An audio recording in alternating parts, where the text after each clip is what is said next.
الحمد لله رب العالمين، والصلاة والسلام على أشرف الأنبياء وخاتم النبيين الذي كان نبيا وآدم بين الماء والتين، وعلى آله الطيبين وأصحابه الراشدين. أما بعد، فأعوذ بالله من الشيطان الرجيم. بسم الله الرحمن الرحيم. وبالوالدين إحسانا. قال النبي صلى الله تعالى عليه وسلم: بروا آباءكم تبروا أبناءكم، وعفوا عن نساء الناس تعفوا نساءكم، أو كما قال.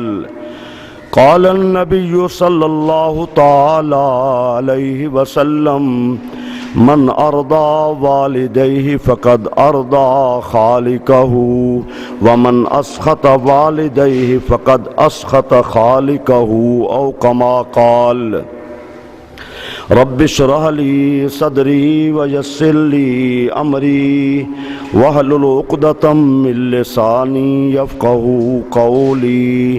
قال الله تبارك وتعالى في شان حبيبه مخبرا وآمرا: إن الله وملائكته يصلون على النبي يا أيها الذين آمنوا صلوا عليه وسلموا تسليما. اللهم صل على سيدنا ومولانا محمد وعلى آل سيدنا وأصحاب سيدنا ومولانا محمد وبارك وسلم وصلوا عليه صلاة وسلاما عليك يا سيدي يا رسول الله، وعلى آلك وصحابك يا سيدي يا حبيب الله. اللہ رب العزت کی حمد و ثنا حضور نبی کریم رؤوف الرحیم صلی اللہ تعالی علیہ وسلم کی ذات گرامی پر درود و سلام عرض کرنے کے بعد دعا ہے خلاق کائنات مجھے کلمات حق کا محبت کے ساتھ قرآن و سنت کی روشنی میں بیان کرنے کی توفیق عطا فرمائے.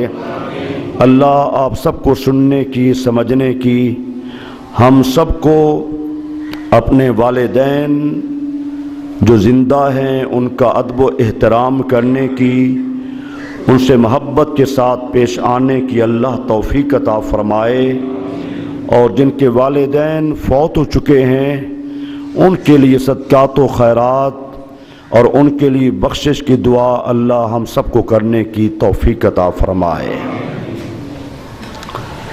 آئندہ جمعہ انشاءاللہ العزیز آپ 23 مارچ کے حوالے سے اس موضوع سے آپ انشاءاللہ سنیں گے. میں نے کہا پہلے آپ کو تھوڑا سا آگاہ کر دوں. آج عظمت والدین کے حوالے سے چونکہ ہمارے معاشرے میں بہت سارے نوجوان ایسے ہیں جن کو اپنے والدین کے ادب و احترام کا خیال نہیں آتا، اور بہت سارے والدین دکھی ہیں اپنی اولاد سے کہ اولاد اپنے دوست احباب کی باتیں مانتی ہے، عزیز و اقارب کی باتیں ماننے کے لیے تیار ہے، لیکن جوان بیٹا جوانی میں اپنے والدین کو بھول چکا ہے. بحمد اللہ کئی حضرات اپنے والدین کے فرما بردار بنے اور ایسا بھی ہوا کہ بعض دفعہ بیان میں لوگ دھاڑیں مار کر بھی روئے، تو آپ میری چند باتیں ذرا توجہ کے ساتھ سنیں والدین کی عظمت کے حوالے سے کہ ان کا مقام کیا ہے، ان کا مرتبہ کیا ہے۔ عرب کے اس معاشرے میں جب انسانیت نام کی کوئی چیز نہیں تھی،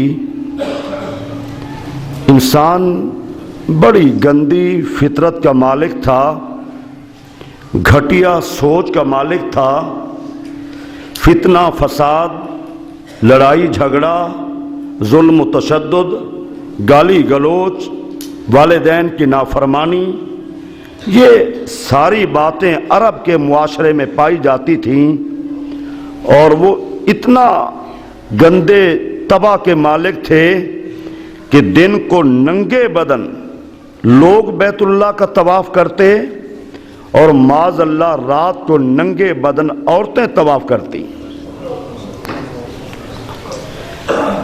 ہر گھر کی جانب سے برائی کی دعوت دی جا رہی تھی، ظلم و تشدد عام تھا، لوٹ مار، قتل و غارت، برائی، بے حیائی تو ہر گھر میں اس نے ڈیرا ڈال رکھا تھا۔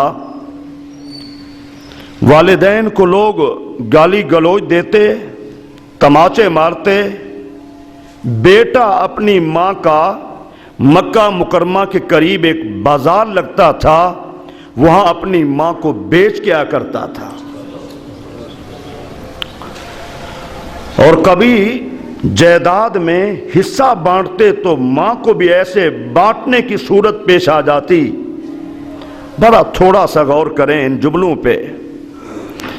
ایسے بدترین معاشرے کو راہ راست پہ لانا، ایسی بگڑی ہوئی قوم کو صراط مستقیم کا راستہ بتلانا، ایسی قوم پر اللہ کی جانب سے کرم فضل کا نزول ہونا، تو صرف وہ ایک ہی بات ہے کہ جس ہستی کو اللہ ذوالجلال نے پوری کائنات کے لیے رحمت للعالمین بنا کے بھیجا،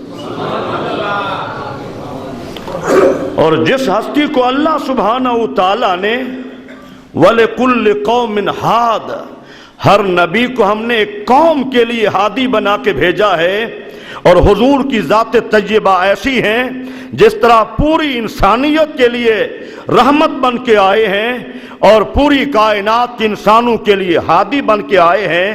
کسی کے وہم و گماں میں نہیں آ سکتا یہ عرب کی بگڑی ہوئی قوم، ظالم قوم، عیاش قوم، بہت بڑی مجرم قوم بھلا یہ راہ راست پہ آ جائے گی، کسی کے وہم و گماں میں نہیں تھا۔ آخر خلاق کائنات نے نبی رحمت علیہ السلام کے صدقے سے یہ کرم فرمایا کہ امت کو صراط مستقیم کا راستہ مل گیا۔ میرے بھائیوں، اب ذرا غور کرنا، حضور نبی کریم رؤوف الرحیم علیہ السلام نے کیا ارشاد فرمایا؟ جو قوم اپنے والدین پہ ظلم کرتی تھی، باپ کو گالی گلوچ اور تماچے، ان والدین کے لیے میرے نبی نے کیا فرمایا؟ لوگوں، تمہارا باپ اس بات کا مستحق نہیں ہے۔ تمہارا باپ کیا ہے، اس کا مقام کیا ہے؟ فرمایا الوالد وسط ابواب الجنہ، جو اللہ کی جنت میں درمیان والا بڑا دروازہ ہے وہ تمہارا باپ ہے۔ جنت کا جو درمیان والا دروازہ ہے تمہارا باپ ہے، اور وہ ماں جس سے تم ناروا سلوک کرتے ہو وہ اس کی لائق نہیں ہے، بلکہ ماں کیا ہے؟ الجنت تحت اقدام الامہات، اللہ کی جو جنت ہے وہ تو ماں کے قدموں کے نیچے ہے۔ پھر میرے بھائیوں، عملی طور پہ حضور نے خود کا ارشاد فرمایا، دلوں پہ اثر کرنے والی بات۔ حضور نے ایک مرتبہ صحابہ کے سامنے دکھ بھرے انداز میں کیا کہا؟ میرے صحابہ، کاش آج میری ماں سیدہ آمنہ سلام اللہ علیہا زندہ ہوتی، میں مصلی پہ کھڑے ہو کر اللہ کی بندگی ادا کرتے ہوئے نماز شروع کر چکا ہوتا، سورہ فاتحہ پڑھ رہا ہوتا، اللہ کے حضور میری یہ کیفیت ہوتی، اور ایک جانب میری ماں میرا نام لے کے مجھے بلاتی، حضور فرماتے ہیں میں اللہ کی بندگی چھوڑ کر ماں کی خدمت میں حاضر ہو جاتا۔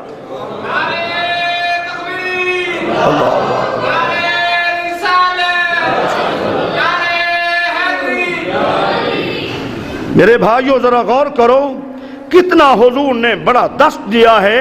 فرمایا اگر اللہ کی بندگی میں مصروف ہوتا تو ماں کے بلانے پر میں مصلی کو چھوڑ دیتا۔ میرے بھائیو اس ماں کو بھول جائیں، انسان تو انسان، جانور بھی ماں ہو، اللہ نے اس کے دل میں بھی محبت رکھی ہے۔ آج میں تاریخ میں پہلے تو انسانوں کے واقعات بیان کرتا تھا، آج میں تھوڑا جانوروں کے حوالے سے عرض کرتا ہوں جو حدیث میں واقعات ہیں۔ حدیث پاک میں آتا ہے حضور نبی کریم رؤوف الرحیم علیہ السلام نے فرمایا آپ کی خدمت میں ایک صحابی حاضر ہوتا ہے، کپڑے میں اس نے چڑیا اور اس کے بچے چھپا رکھے تھے، حضور کے سامنے یوں کر دیے، بچے بڑے خوبصورت تھے۔ عرض کی حضور میں ایک جگہ سے گزر رہا تھا، جھاڑیاں تھیں، وہاں چڑیا کے خوبصورت بچے تھے، مجھے اچھے لگے، میں نے انہیں اٹھا لیا۔ جب میں راستے میں تھا چڑیا میرے اوپر پھڑپھڑانے لگی، اڑنے لگی، میں نے توجہ نہ کی، پھر میرے کندھے پہ بیٹھ گئی، میں نے اسے وہاں سے اٹھا کر بچوں کے ساتھ کر دیا۔ اب ذرا حضور نے کیا فرمایا، میرے صحابی پہلے وہ کہہ رہی تھی میرے بچوں کو چھوڑ دے، میرے بچوں کو آزاد کر دے، میرے بچوں کو آزاد کر دے، تیرے سر کے اوپر وہ گھومتی رہی، تو نے خیال نہ کیا، تجھے توجہ نہ کی تو نے کہ میں یہ کیا کہہ رہی ہے۔ جب اس نے دیکھا اب یہ میرے بچے لے کے جا رہا ہے، اس نے کہا مجھے غلامی کی زندگی قبول ہے، چلو بچوں کے ساتھ تو رہوں گی، مجھے وہ زندگی قبول ہے بچوں سے الگ نہیں، چلو بچوں کے ساتھ تو رہوں گی۔ حضور نے فرمایا میرے صحابی تجھے پھر بھی خیال نہ آیا، جا اسے اڑا دے۔ میرے بھائیو ذرا غور کرو کہ حضور نے کیا فرمایا، ایک کندھے پہ پرندہ بیٹھنے والا ایسے تو نہیں بیٹھ جاتا، لیکن بچوں کے ساتھ اس چڑیا کی محبت کا یہ عالم ہے، یہ محبت کا عالم ہے۔ تبھی حضور نے یہ کلمات فرمائے۔ دو صحابہ حضور کی خدمت اقدس میں ایک اونٹنی کا کلیجہ لے کر آئے، اس کی حضور آج مسئلہ پوچھنے آئے ہیں، اس اونٹنی کے کلیجے پہ دو کالے سیاہ داغ ہیں، کیا ہمارے لیے اس کا کھانا جائز ہے کہ نہیں ہے؟ حضور اشارہ فرمائیے۔ سرکار نے اسے دیکھا، فرمایا جس مالک سے تم نے اونٹنی خریدی ہے کیا تم اس مالک کو جانتے ہو؟ جی حضور ہم جانتے ہیں، وہ کہاں کے رہنے والا ہے؟ اچھا پھر بلا کے لاؤ۔ یہ دو صحابہ گئے، اس کے مالک کو جس سے اونٹنی خریدی تھی بلا کر لائے۔ بلا کر لانے کے بعد حضور کے سامنے جب وہ آیا، سلام دعا کے بعد حضور نے پوچھا میرے صحابی کی کیا یہ اونٹنی تیری تھی؟ جی حضور میری اونٹنی تھی۔ فرمایا کیا اس کی زندگی میں اس کے دو بچے مرے ہیں؟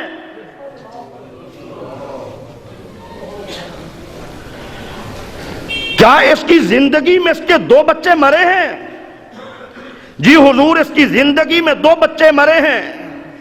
فرمایا میرے صحابہ اس جانور نے بھی، اس اونٹنے نے بھی اپنے بچوں کے مر جانے کا صدمہ لیا ہے، جگر پہ دو کالے نشان پڑ گئے ہیں۔ جب جانور کا بچہ جب وہ مر جاتا ہے تو جانور کو صدمہ ہوتا ہے، پھر اس ماں باپ کے متعلق کیا کہیں گے؟ اس ماں باپ کے متعلق کیا کہیں گے؟ میرے بھائیوں ذرا غور کرو، یہ تو جانور ہے، یہ تو جانور ہے، اور انسان اس کے دل میں کتنا محبت ہے۔ حضور نبی کریم رؤوف الرحیم علیہ السلام نے ایک صحابی سے فرمایا، اس صحابی نے عرض کی حضور میں نے نظر مانی تھی کہ میں بیت اللہ کی چوکھٹ کو جا کر بوسہ دوں گا۔ ہمت طاقت نہیں ہے، بیت اللہ فتح ہو چکا ہے۔ اب میری نظر یہ تھی کہ اگر بیت اللہ مکہ مکرمہ فتح ہو جائے تو یہاں سے جا کر بیت اللہ کی چوکھٹ کو بوسہ دوں گا۔ اب حضور میرے لیے مشکل ہے جانا، تو حضور نے کیا فرمایا؟ میرے صحابی تم ایسا کرو، تم چلے جاؤ اپنی ماں کے قدموں کو بوسہ دے دو، گویا تم نے بیت اللہ کی چوکھٹ کو بوسہ دے دیا۔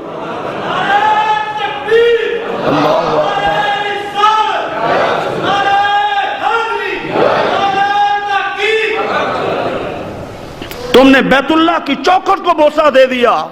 وہ صحابی عرض کرتے ہیں حضور میری ماں تو دنیا فانی چھوڑ کے چلی گئی ہے، وہ تو زندہ نہیں ہے، اب